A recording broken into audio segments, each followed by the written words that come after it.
Meghan Dahl is a licensed master social worker. She works as a behavioral health therapist in the Mid-Michigan Medical Center, Midland Psychiatry Department. In her role, Meghan meets with clients both in person and virtually to process the stress of daily life. And she helps them practice coping strategies to manage their challenges. She has experience in working with a variety of health concerns, including severe and persistent mental illness, chronic physical illness, pain, and dementia. Meghan has also been leading community presentations on the topic of loneliness and how to cope. And of course, we know during this time, wow, that is so many more people now. So let's welcome Meghan. Mental health and wellness is a topic that covers a lot of ground. And so I wanted to specialize the talk today to talk about loneliness specifically. There is definitely a connection between our physical and our mental health. Often we call that the mind-body connection. So if one is feeling well, then it affects the other positively. If one is feeling unwell, it affects the other negatively. And so there's ways that we can help our physical health by helping our mental health. Loneliness is a very hot topic right now. And so this is actually, it's a social determinant of health as well. We just heard from Bonnie about different types of things that can affect our health. And loneliness is one of those. And so we want to take a look at how we can start to affect this in people. We actually teach in Midland a 5-week course on this that we do virtually. So I do encourage people, if they're willing to join us, that we will really get into in-depth on these topics. And so the main takeaway for today, sorry, I'll just have us back up one slide here, is that loneliness is curable. My husband always bugs me to get to the point, Meghan. So here's the point for you. I'm just laying it right out there. Loneliness is curable. And this is a hard concept sometimes for us to understand, because especially for those folks who have been chronically lonely, it is really hard to understand how we might change that, because people have already tried. But we are able to do this. It's not necessarily simple or quick, but definitely we have tools to do that. So I wanted to just put that out there for the group to understand. So in the news, you will find lots of types of articles on this. Now, there's lots of studies that are out there to look at the effect of loneliness on our health. So these are just some examples of some headlines that you might see, but I definitely encourage you to look it up if you're interested more. What we know about health is that loneliness, when we study this, has the same effect as smoking 15 cigarettes a day. And so I know we've all kind of heard in our physician's appointments that, smoking will negatively affect our health. Well, loneliness does the same thing. And so we have to take a look at it if we're looking at ways to improve our health and well-being. So you'll see in these different news articles that it affects different types of groups. The group that we're running in Midland is focused on older adults and loneliness, which is definitely a hot topic now with the pandemic, because older adults are more likely to be isolated. But it can affect a variety of people, and it especially affects people as well who have health changes. And so if folks are going through issues with their heart health that change their lives in some way, change their activities, or perhaps there's a transition change, that can affect their loneliness level. And so we want to keep an eye on this as we're going through managing our physical health as well. So one of the things that we want to do first is to define it. And I'm sure people have heard the term loneliness before, but it is important for us to understand the difference between loneliness and social isolation. So loneliness is an emotion. It involves sadness or distress, feeling disconnected from others, or being by ourselves. So the idea of this is that you feel loneliness, but you can be in a crowded room. So there's an image here of this woman who's around a lot of people. It doesn't matter how many people are around you.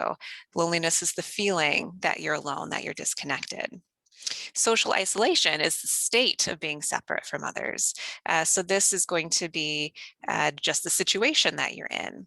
And so both of these things could be happening at the same time. They definitely influence each other, but sometimes people are lonely, but they're not isolated. And so we work on changing their perception. Of course, if isolation is also in the picture, then we want to take a look at what are some options for us to help people get more connected. So what do we do? So I'm going to lay out 5 ways to change. Again, these are not necessarily easy to do, and they are kind of in depth. So this is more of a teaser today. And if you are interested in joining us for the 5-week session, I definitely encourage you to join. But these are ways that we can change our measure of loneliness and improve connection, and then, of course, our overall health and wellness.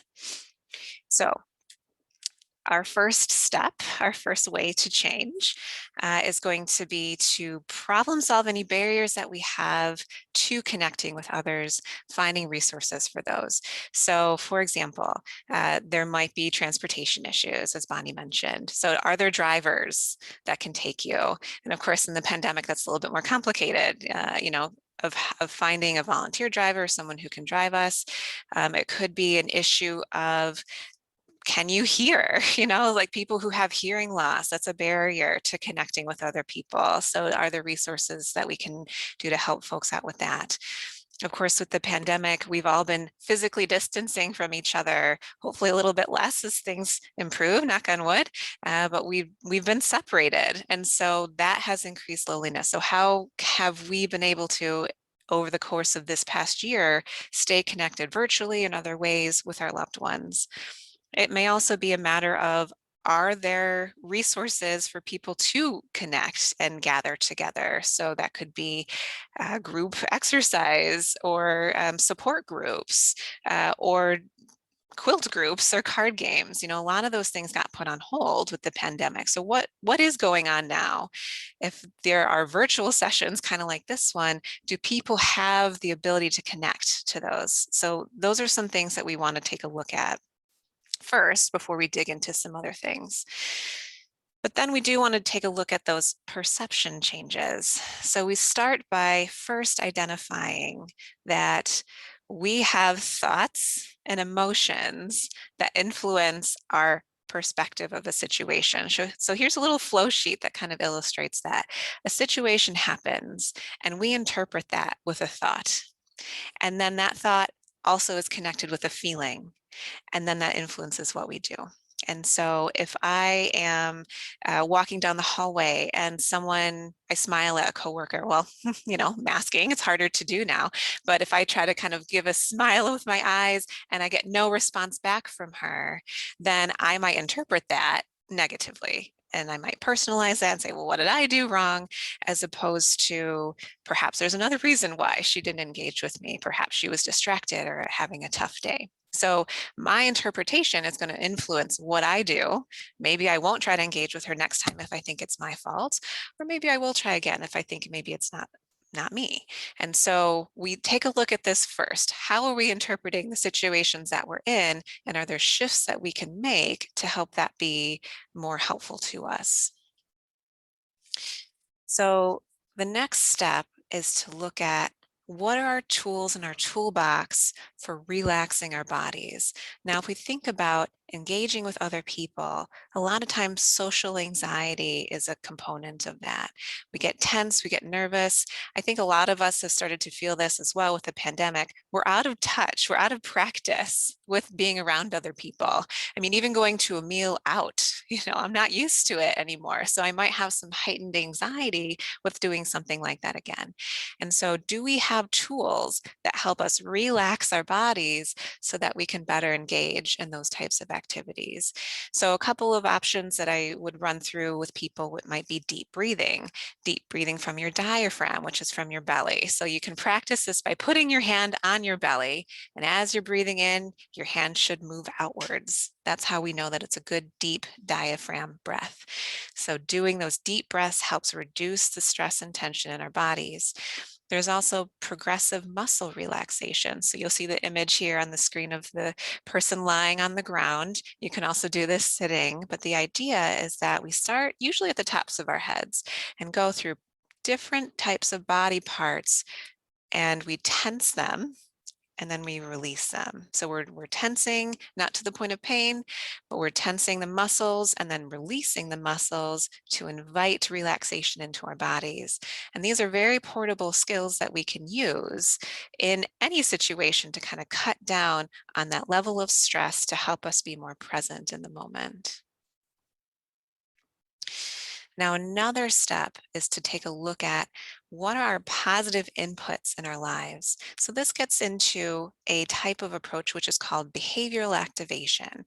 You'll see this flow chart here where what often happens with folks who are depressed, who are lonely, isolated, that's a very challenging situation to be in. It increases our feelings of hopelessness and helplessness, and then that decreases our energy and motivation. So you see this unfortunate negative cycle where then we're more inactive because of those things, which then increases those negative mental states.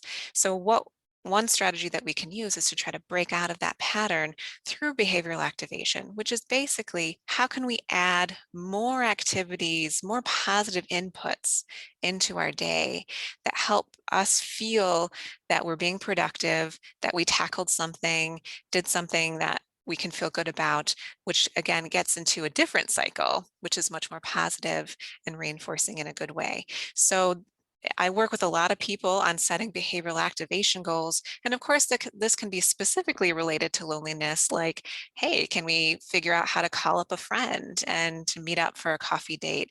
But it could also be, can we work on helping you get out of bed before noon every day, if that's a struggle for you? Because, by sleeping in for so long, you're missing out on a lot of opportunities to feel good about yourself.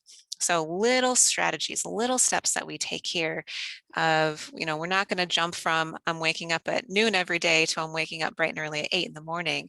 It might be small steps with a lot of positive reinforcement and self-encouragement.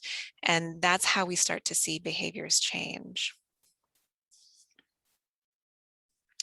So the final step that I take a look at with folks is it's all well and good to say, okay, let's figure out how we can connect with people. What are the resources? Let's, meet people or try something new.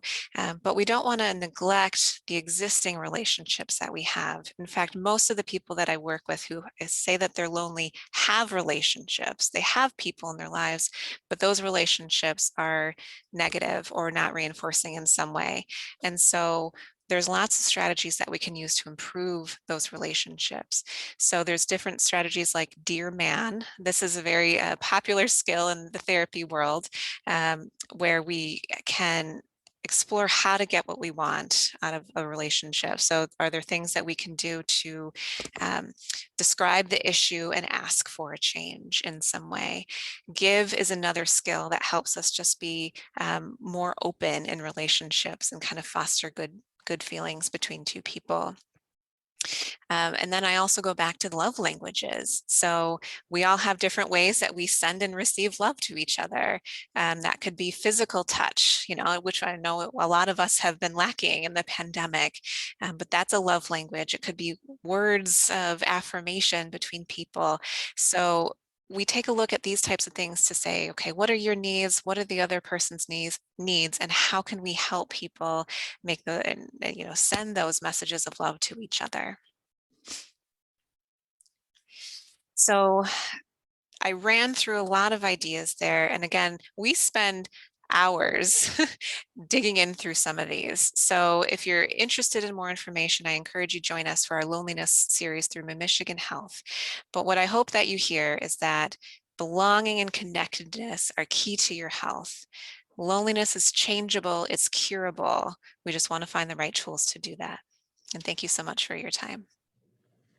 And thank you so much, Megan. I wrote down all 5 of those teaser ways to change, like you said, and I would love to take that course. You said it's 5 weeks, right? It is, yes.